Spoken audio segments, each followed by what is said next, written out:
और आपको बता दें कि शाम 4 बजे से आप देखना ना भूलिए एबीपी न्यूज पर सुप्रीम एग्जिट पोल, जिसमें पांचों राज्यों के विधानसभा में क्या तस्वीर बन रही है वो हम आपको दिखाएंगे। इस बीच एक बड़ी खबर आ रही है। बीजेपी विधायक राजा सिंह ने बड़ा दावा किया है। उन्होंने कहा कि बीआरएस के संपर्क में हैं और बीआरएस के विधायक भी संपर्क में हैं। सब मिलकर बीजेपी की सरकार बनाएंगे, 40 से ज्यादा सीटें जीतेंगे।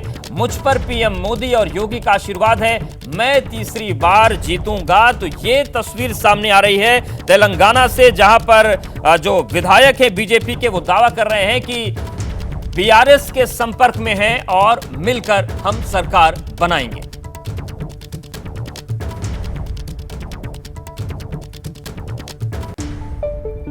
गोशामहल से बीजेपी के प्रत्याशी टी राजा सिंह हमारे साथ हैं, जो पूजा पाठ कर रहे हैं। आप बताइए कि आज आप मतदान के दिन, निर्णायक दिन पूजा पाठ कर रहे थे, आप भगवान से मनोकामना मांग रहे थे, क्या मांग रहे थे? देखिए, आज भगवान सभी देवी देवताओं की पूजा की गई है, ब्राह्मण देवताओं का आशीर्वाद लिया गया है और इस चुनाव में और आज मतदान है, भारी मेजोरिटी से मेरी जीत हो, ये संकल्प मैंने लिया है और भगवान से आशीर्वाद भी लिया है। और आज देख रहे हैं कि योगी जी आज मेरे को आशीर्वाद देने के लिए आए, तो प्रधानमंत्री मोदी जी भी मेरी विधानसभा में एक रोड शो भी करे और इस बार भारी मेजोरिटी से मेरी जीत होगी और दुश्मनों को मुंह तोड़ जवाब मिलेगा। दुश्मनों को मुंह तोड़ जवाब गोशामहल विधानसभा की जनता देगी। ओवैसी का गढ़ है गोशामहल और आप तीसरी बार चुनाव लड़ रहे हैं, हैट्रिक की उम्मीद है आपको? बिल्कुल हैट्रिक की उम्मीद है, क्योंकि ओवैसी का जो असली चेहरा है वो जनता के सामने आ चुका है। मुस्लिम्स ये कह रहे कि ओवैसी ने गोशामहल की जनता के जो मुस्लिम वोटर है उसको बेच दिया है बीआरएस को। ये जनता जान चुकी है, समझ चुकी है, इसलिए लगभग वोट माइनॉरिटी का भी मुझे मिल रहा है और माइनॉरिटी का वोट डाइवर्ट हो रहा है, जिसके कारण पूरा हिंदू वोट मुझे मिल रहा है और इस बार अच्छी मेजोरिटी से गोशामहल विधानसभा में जीत रहा हूं। आप जीत रहे हैं और पूरे तेलंगाना में भाजपा का क्या प्रदर्शन होगा? तेलंगाना में भारतीय जनता पार्टी की सरकार बन रही है, क्योंकि ना बीआरएस को ना कांग्रेस को मेजोरिटी मिल रही, तीनों पार्टियों को मेजोरिटी नहीं मिल रही।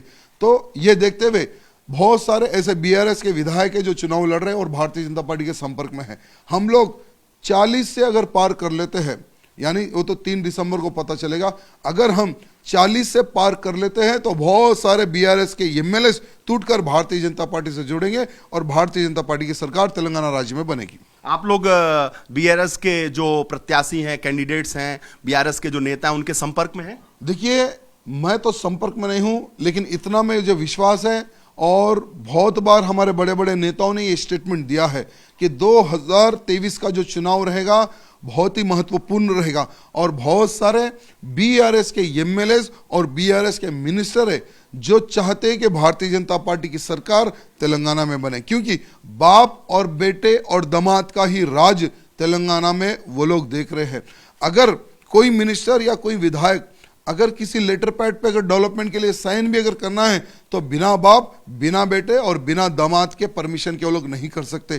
तो उनका जुल्म, उनका जो टॉर्चर है, ये सभी विधायकों ने देखा है, इसलिए वो भी चाहते हैं कि भारतीय जनता पार्टी की सरकार बने और बहुत सारे लोग संपर्क में हैं। आप देखेंगे 3 तारीख के दिन। ओवैसी का क्या इंपैक्ट रहेगा चुनाव में? चुनाव में ओवैसी का कोई इंपैक्ट नहीं रहेगा, वो 7 सीटों पर ही वो जीत पाएंगे और अभी एक सीट भी उनकी थोड़ा इधर उधर है, जो है नामपल्ली विधानसभा की, वहां पर कांग्रेस स्ट्रांग है और फिरोज खान एक नामक कैंडिडेट है और वो जीत रहा है, ऐसा हमें पता चल रहा है कि वहां के सर्वे के हिसाब से। ओवैसी का कोई असर नहीं मानते आप? बिल्कुल नहीं। ओवैसी सिर्फ वो यानी तोड़ो जोड़ो की राजनीति करता है, उसे सिर्फ पैसे से मतलब है। वो तेलंगाना में ना अपने एमएलए बढ़ाएगा और फ्यूचर में भी वो कुछ नहीं करेगा, लेकिन वो 9 विधानसभाओं में अपने अपने कैंडिडेट को खड़ा किया है, वो सिर्फ शोपटअप कर रहा है। उसके मैं समझता हूँ इस बार एक सीट उसकी कम होगी, बढ़ेगी नहीं। ओवैसी के बारे में यहाँ नारा लगता है कि देखो देखो शेर आया, कौन आया कौन आया, तो आप इतने बड़े नेता को ऐसे बात कर रहे हैं? ओवैसी शेर नहीं, वो है चूहा। मैं ओवैसी को इससे पहले भी चैलेंज कर चुका हूँ, आज भी करता हूँ। तो टी राजा को आप सुन रहे थे, सीधे रुक करते हैं वीरेश पांडे का। वीरेश, जिस तरीके से पूरे चुनाव के दौरान ए टीम, बी टीम और सी टीम की बातें हो रही थी, वो पत्ते खुल रहे हैं क्या?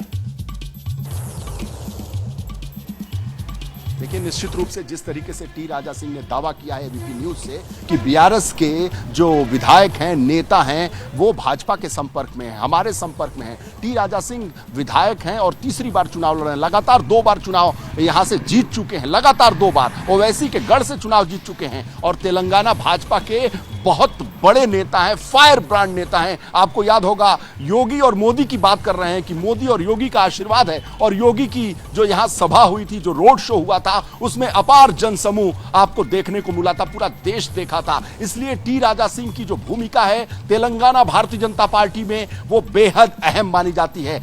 तेलंगाना भारतीय जनता पार्टी को जो नजदीक से जानता है, वो ये जानता है कि टी राजा सिंह जो फायर ब्रांड नेता हैं, उनकी छवि पूरे देश में, तेलंगाना में भारतीय जनता पार्टी के नेता के तौर पर आगे बढ़ रही है और सबसे तेजी के साथ पूरे देश में टी राजा सिंह की भूमिका बढ़ रही है। भारतीय जनता पार्टी में उनकी अहम भूमिका है। जो तेलंगाना भारतीय जनता पार्टी के नेता हैं, यहाँ के विश्लेषक हैं, जो पत्रकार हैं, उनसे जब हमने बात की तो उनका यह कहना है कि हाईकमान की पसंद है टी राजा सिंह। यानी जो बात वो कह रहे हैं, टी राजा सिंह कह रहे हैं कि बीआरएस के संपर्क में भारतीय जनता पार्टी है, यानी बीआरएस के तमाम जो विधायक हैं, नेता हैं, वो संपर्क में हैं। अगर 40 सीट भारतीय जनता पार्टी